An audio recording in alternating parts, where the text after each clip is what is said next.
Makadii, zita rangu ndinonzi Anti Masisiva. Ndinokugamuchirai muchirongwa. Regai ndibva ndapinda munyaya dzatauya takakubatirai. Ndiri murume, ndakaroora mukadzi wangu muna August. Ndokubva vanatete vati vachambosara nemusikana warairi. Ndakabvumirana nazvo. Munhu akapedza 4 good weeks ariko. Ndikasvika pakufona zvikanzi tinoda kurayira. Saka wakachizouya nemukadzi zvikanzi nanatete vacho tauya nemunhu wako.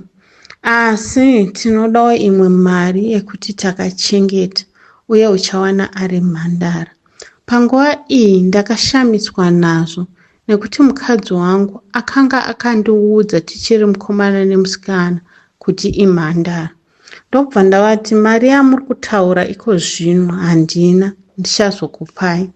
Then anatete vaya vainge vakatodhakwa tobva tatanga kukakavadzana zvikanzi tava kudzokera nemunhu wedu ndokubva vadzokera naye.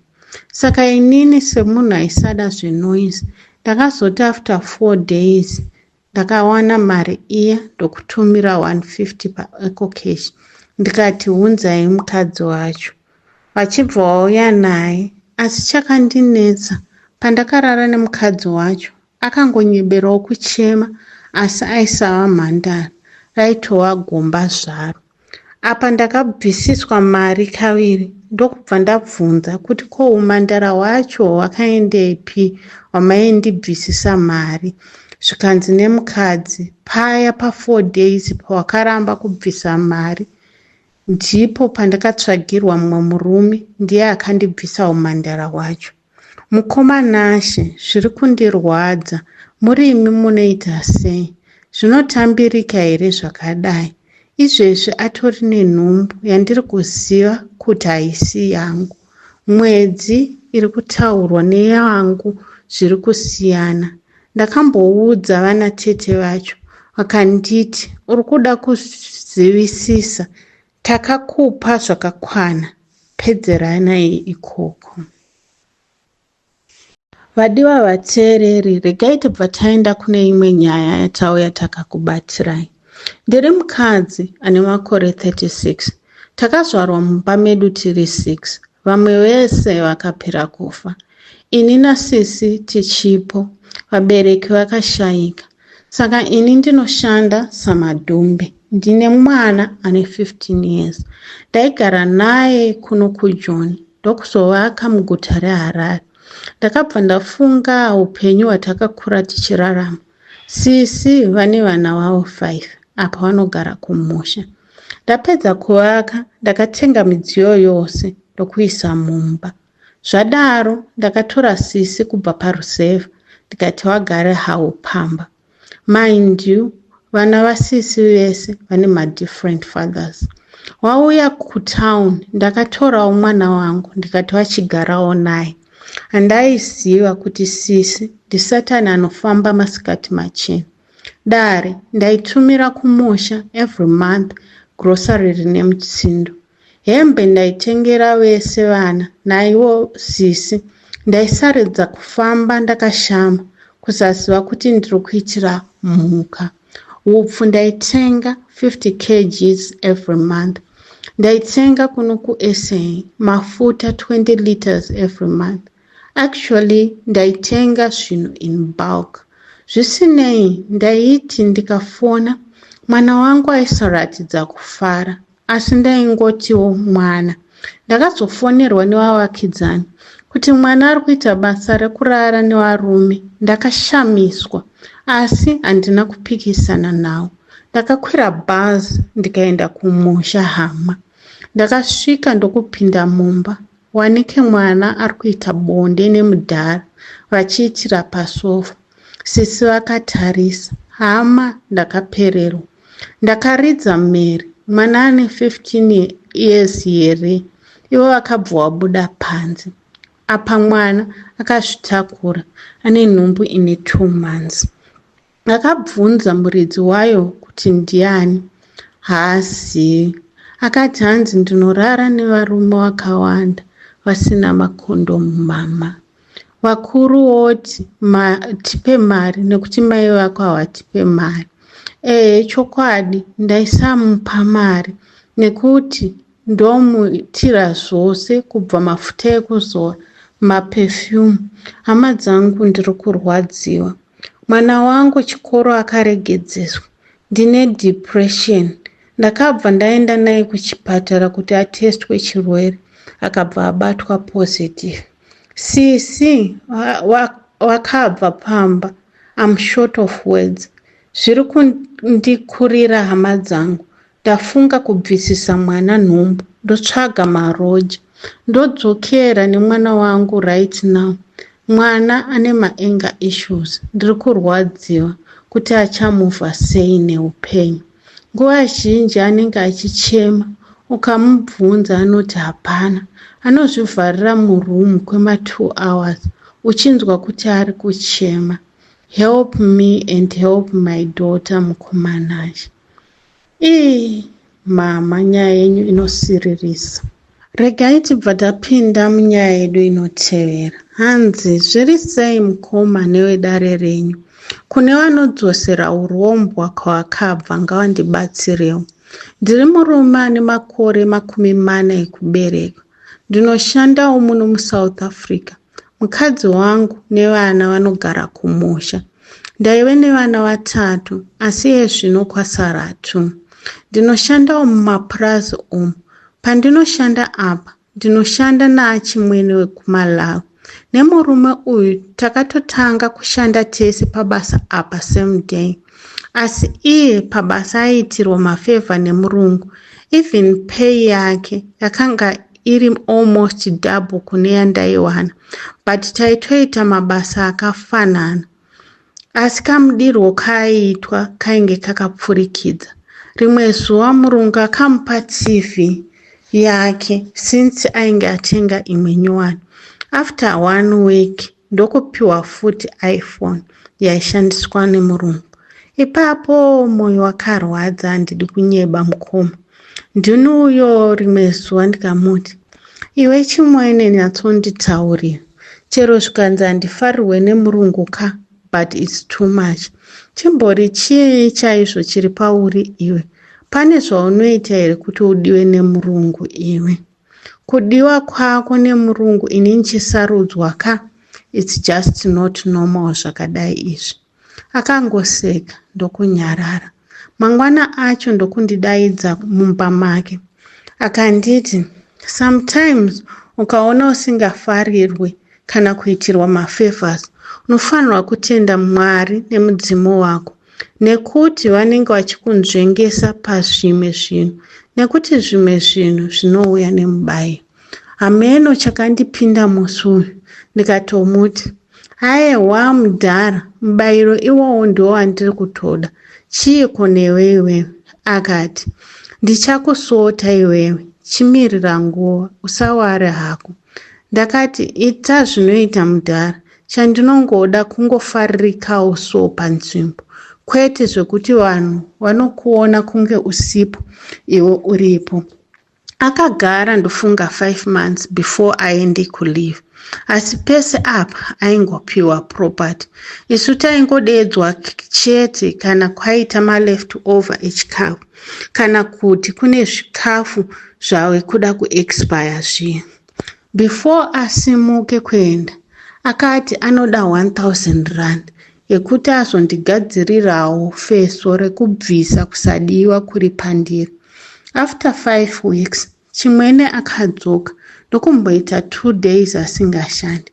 Ini ndaingogara ndakavhura ziso nenzeve ndichiti munhu achandidedza kana kuuya kwandini. Musi waaizodzokera kubasa, akandidedza manheru. Ndokubuditsa kachira kanenge zambia rekusungira muchiuno. Mukati mekachira kaya maive nekamunzwa kanobaya. Kainge kakangoenzana nekachigunwe kadiki kekutsoka. Akanditi, kana wakurara uzokaise pasi pepilo.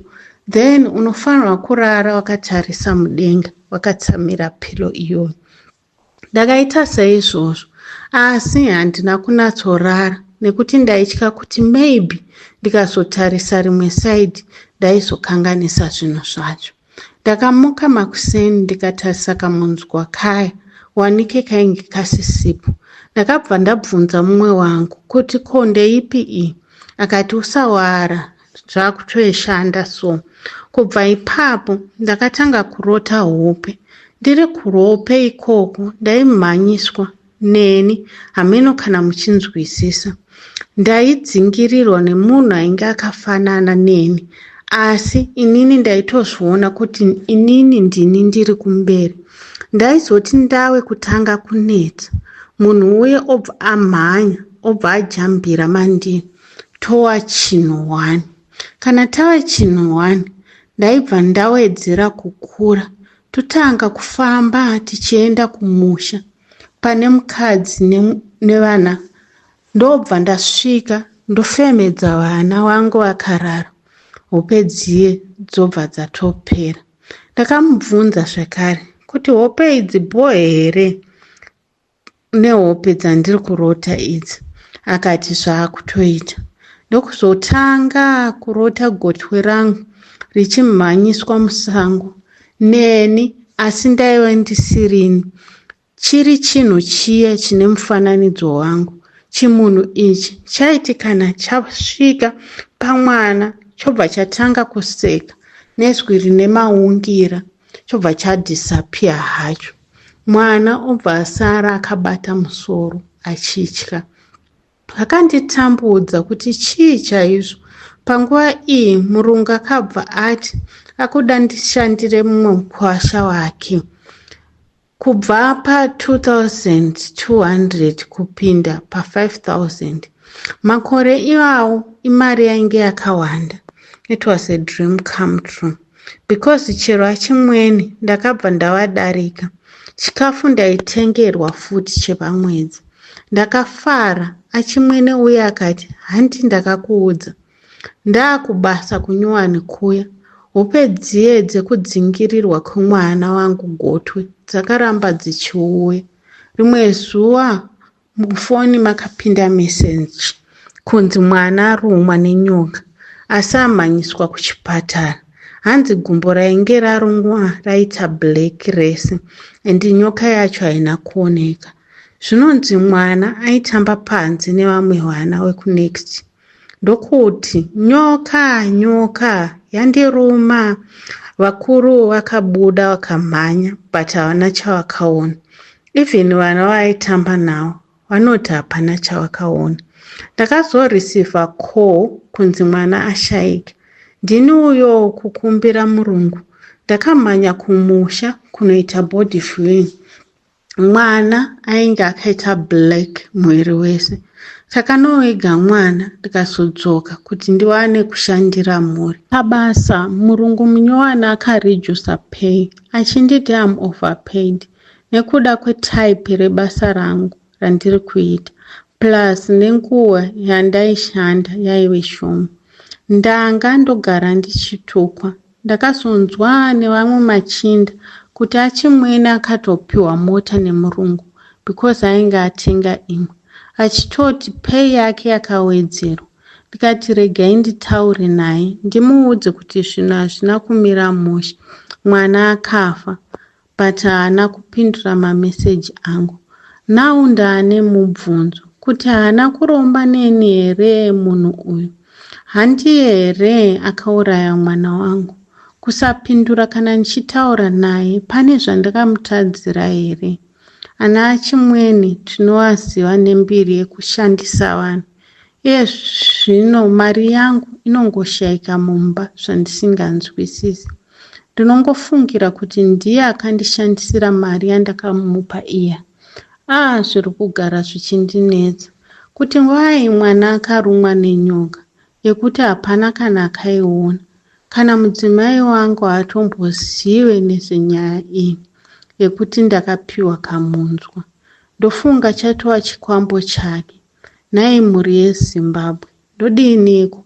Pakadai ndinokumbirawo maadvice oro vanobatsira vandibatsire.